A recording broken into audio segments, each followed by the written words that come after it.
Sveiki atvykę, labas rytas, laba diena, sveiki atvykę į matematikos pamoką. Taigi, šiandien mokysimės apskritimo ilgį. Taip, kaip apskaičiuoti ir ką daryti su apskritimo ilgiu. Ir žinoma, išmoksime labai įdomią raidę matematikoje. Taip, matematikoje yra ne tik skaičių ir raidžių, bet raidės irgi yra skaičiai. Tai bus raidė pi, galbūt turėčiau sakyti skaičius pi, nors tai yra graikų raidė, bet taip pat naudojama kaip skaičius matematikoje. Tai pi yra skaičius matematikoje, bet raidė graikų kalboje. Tai va. Tai apie tai truputį vėliau, bet pradėkime nuo apskritimo, gerai? Tai 3 dalykus jau turbūt išmokote, tai yra styga, spindulys ir skersmuo. Priminsiu, kas tai yra. Tai styga jungia bet kuriuos 2 taškus esančius apskritime. Kadangi apskritimas tai yra išorinis ratas tas, tai bet kurie 2 taškai apskritime jungiami yra styga. Tai pavyzdžiui, FE yra styga. Taip pat ir BC bus styga. Tai va, ir jeigu nubrėšim kokį nors AF, tai irgi bus styga. Tai bet kurie 2 taškai, kurie jungiami tiesia linija, yra styga. Tai šiuo atveju aš, kad būtų aiškiau, tik vieną stygą pažymiu, tai yra FE. FE yra styga. Spindulys. Spindulys tai einantis iš taško, vidurinio taško O, dažniausiai žymimas raidė O. Tai čia ne 0, čia yra raidė O. Taip. Žymimas iš apskritimo vidurio, einanti tiesi linija į kraštinę bet kurią. Tai spindulys gali būti bet kas. Gali būti OA, OB, OC. Mes turim net 3 spindulius. Ir pažymėsiu įprastai OA, tai ta atskira spindulė. Ir skersmuo. Skersmuo tai yra tiesiog styga, kur eina per vidurį. Tai realiai jungia 2 taškus, bet būtinai eina per vidurį. Tai jeigu mes brėžtume iš F skersmenį, tai skersmuo maždaug būtų čianais ir eitų. Tai va, tai skersmuo jungia 2 taškus, bet eina per vidurį. Tai va, tai jeigu mes turime F tašką ir styga gali būti į bet kur keliauti, bet jeigu turim vieną tašką, tai skersmuo turi tik vieną variaciją. Tai va, tai sungiam tašką, o ir kitoje pusėje nukeliauja. Tai skersmuo šiuo atveju yra tik tai BC. Tai eina per visą apskritimą. Taip, ir eina per vidurį. Kas dabar įdomu, kad mes žymime matematikoje, mes žymime spindulį, mes žymime raidę R. Turbūt nuo žodžio radius, arba kaip nors ir lotyniškai, arba graikiškai. Tai yra spindulys. Ir turbūt pastebėjote, kad skersmuo tai realiai yra 2 spinduliai. Tai reiškia, kad jeigu mes turim čia yra R, taip, tai skersmuo reiškia yra 2 spinduliai, OB ir OC. Taigi, skersmuo natūralu, sugebėjau O nubraukti. Skersmuo žymimas D, turbūt nuo diametro. Ir skersmuo yra lygus kiek R. Tai čia netgi jau pasakiau, kad yra 2 spinduliai. Tai visada skersmuo yra 2 ilgesnis už spindulį apskritime. Tai va, nes yra 2 spinduliai realiai. Puiku. Jau išmokom kažką labai įspūdingo. Tai skersmuo yra 2 daugiau už spindulį. Tai turėsit arba spindulį, arba skersmenį, galėsit suskaičiuoti ir kitą. Ir dabar, ką noriu jūs išmokyti, tai apskritimo ilgis. Apskritimo ilgis. Dabar net neatsimenu, man atrodo žymimas raidė C, bet gali būti visaip. Žinoma, ilgis, tarkim, C Taigi, jisai kaip skaičiuojamas. Tai mes čionais atrasime tokį įdomią raidę, kaip ir sakiau, pi, nes paskaičiavo graikai dar seniai, prieš daugiau negu 2000 metų, gal prieš 2500 metų, kad nepaisant, koks yra apskritimo ilgis, mes galime duoti vieną ir tą pačią formulę apskaičiuoti, apskritimo ilgį, turint tik tai, pavyzdžiui, skersmenį. Tai reiškia, vien žinodami skersmenį mes galime apskaičiuoti apskritimo ilgį. Aišku, iš pradžių tai nebuvo labai tikslu, ten buvo keli skaičiai po kablelio, bet ilgainiui mes vis tiksliau ir tiksliau galim pasakyti, kiek yra pi. Taip, tai pasakysiu, kad jisai svarbus.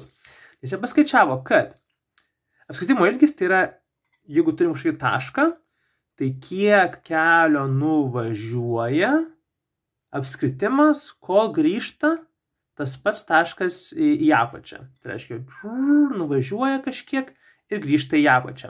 Tai apskritimo ilgis taip pat yra ir nuvažiuotas kelias. Tikriausiai jie taip iš pradžių ir skaičiavo. Pamatavo skersmenį, pažiūrėjo, kiek nuvažiuoja ratas ir galėjo paskaičiuoti, koks yra apskritimo ilgis. Tai apskritimo ilgis, kad ir kaip būtų neįtikėtina, tiesiog yra skersmuo kart pi. Puiku. Aš žinau, kad šitą apibrauksiu ir paaiškinsiu, kas tai yra. Kas tai yra? Kodėl tai yra svarbu ir kodėl mes dabar pradedam tokią rimtąją matematiką. Taip, nes pi yra jau dalis. Taigi, apskritimo ilgis visą laiką bus diametras kart pi. O pi yra skaičius, kaip ir sakiau. Tai pi yra neracionalus skaičius. Tai reiškia, pi yra neracionalus skaičius. Neracionalus. Tai reiškia, kad po kablelio jis niekad nesibaigia ir niekad nepradeda kartotis. Reiškia, mes negalim žinoti, koks bus kažkoks tolimas skaičius po kablelio, kol mes neapskaičiavom pi. Nes jie nesikartoja. Reiškia, jie neturi tam tikros sekos, kuri pradeda visiškai kartotis. Žinoma, tie skaitmenys yra tik tai 10 skirtingų skaitmenų, tai jie kartojasi kažkiek, bet iki begalybės mes neturim kažkokios galimybės apskaičiuoti, kokie bus kiti skaičiai. Tai reiškia, kad mes negalime užrašyti pi paprastąją trupmeną. Mes, reiškia, negalim parašyti, kad x iš y kažkiek ir būtų pi. Mes neturim galimybės, nes tai yra neracionalus skaičius. Taigi, tai kiek yra pi? Vis tiek pi turi tam tikrą išraišką ir aš negaliu rašyti lygų, aš turiu rašyti apylygiai. Pi yra 3,14. Mums užteks dviejų skaičių po kablelio, nors jeigu reiktų labai sutikslinti, mes galim 1, 5, 9, 2 ir kažkaip įprasta turėti 6 skaičius po kablelio jau rimtesnė matematikai, bet niekad jums nereikės daugiau turėti negu 6 skaičių po kablelio. Bet tikrai mums užteks tik tai šitiek. Visoje matematikoje visiems veiksmams, ypač pirmais 12 metų mokyklos, jums nereikės turbūt daugiau negu tiek. Tai 3,14. Taigi, ką reiškia šitą formulę? Kad mes galime apskaičiuoti apskritimo ilgį padauginę skersmenį iš pi. Tai reiškia, jeigu skersmuo lygu 1 metras, taip, tai apskritimo ilgis bus 1 metras kart pi, tai reiškia bus maždaug, aš turiu rašyti apylygiai, 3,14 metro. Tai aš padauginau pi, kas buvo 3,14 kart 1 metras. Tai yra skersmuo. Ir jeigu skersmuo yra 1 metras, tai visas apskritimo ilgis yra 3,14 metrų. Maždaug. Turim apvalinti. Puiku. Tai šitą jūs jau žinote, ką tik išmokote. Jeigu mes turėtume, kad diametras yra, tarkime, kitas skaičius, tarkime, 5 metrai. Taip? Tai mes galim taip pat apskaičiuoti, kad, pažiūrėjus, kad pirmas diametras ir pirmas apskritimo ilgis, antras diametras ir antras apskritimo ilgis, kad nebūtų tas pats, tai mes dauginam 5 metrai kart pi ir kiek bus? Teisingai. Bus 15 apylygiai maždaug 15,7 metro. Taigi, paprasta, mes galime skaičiuoti apskritimo ilgį, dauginami skersmenį iš pi. Na ir pabandom uždavinį. Gerai, pabandom uždavinį. Padarom uždavinį. Ir koks jis bus? Sakykime, mes turim draugą, jo vardas yra Tomas. Gerai. Tomas važiuoja dviračiu. Važiuoja... Nupiešiu.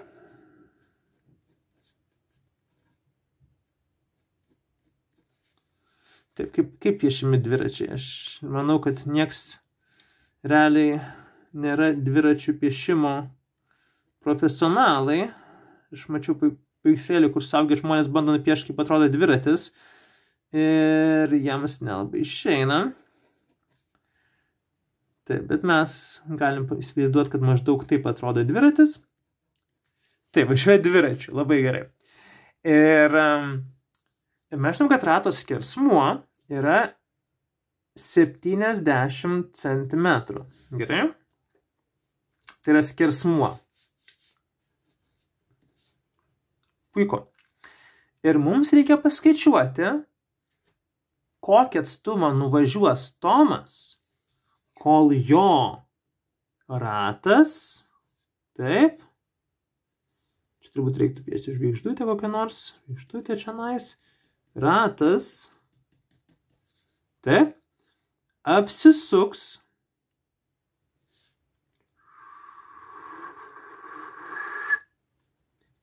apsisuks 100 kartų.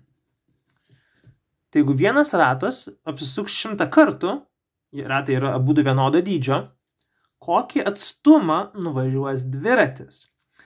Ir galite dabar patys paspręsti, sustabdyti ir tada aš parodysiu atsakymą. Puiku. Tai atsakymas, sprendimas tai yra. Sprendimas.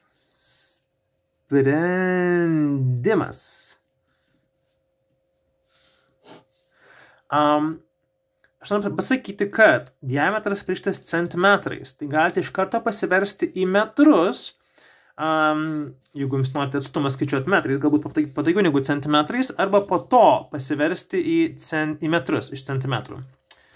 Galite parašyti atsakymą metrais, būtų fantastika. Bet kadangi aš nepasakiau iš anksto, kad reikia būti metrais, tai galite rašyti centimetrais. Tik tai parašykite, kas tai yra. Taigi, aš paliksiu centimetrus kol kas ir mes skaičiuojame, kad kelias, tai yra bus 70 cm, tai yra skersmuo, kart pi. Puiku, kad mes turėtume apskritimo ilgį ir mes dauginam iš 100. Gerai, mes dauginam iš 100. Kad galėtume 100 kartų, kad žinotume, kiek nuvažiavom. Tai mes toliau skaičiuojame. 70 taip, kart pi.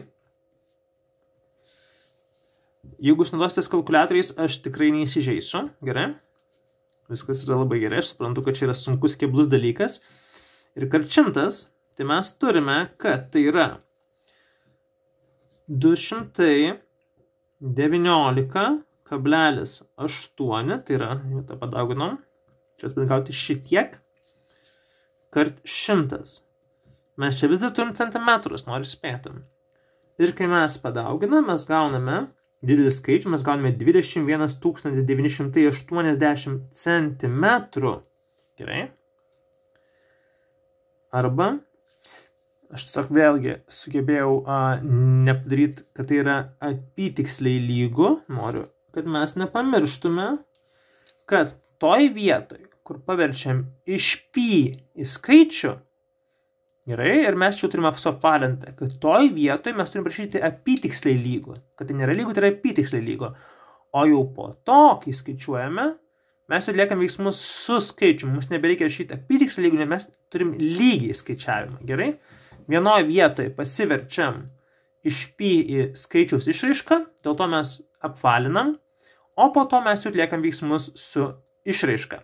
Tai mums nebereikia apvalinti. Tai štai dėl ko čia yra apytiksliai lygų, o čia jau yra lygų. Fantastika. Ir aš kadangi prašiau atsakymą centimetrais, tai galite, jeigu sąlygo prašytų, dabar neprašė, tai aš apgailestauju, bet aš parašysiu tiek metrais, nes kas skaičiuoja nuvažiuoti atstumą centimetrais. Tai va, tai toks mūsų atsakymas būtų, kiek nuvažiuoja Tomas su dviračiu, kai ratas apsisuka 100 kartų. Tai va, jei turite klausimą, prašau, rašykite komentaruose, pasitengsiu atsakyti. Ir jei dar ko nors apskritimų ilgiai jums neaiškus, arba turite naujų uždavinių, kurie jums yra įdomus, parašykite ir mes galėsime juos išspręsti.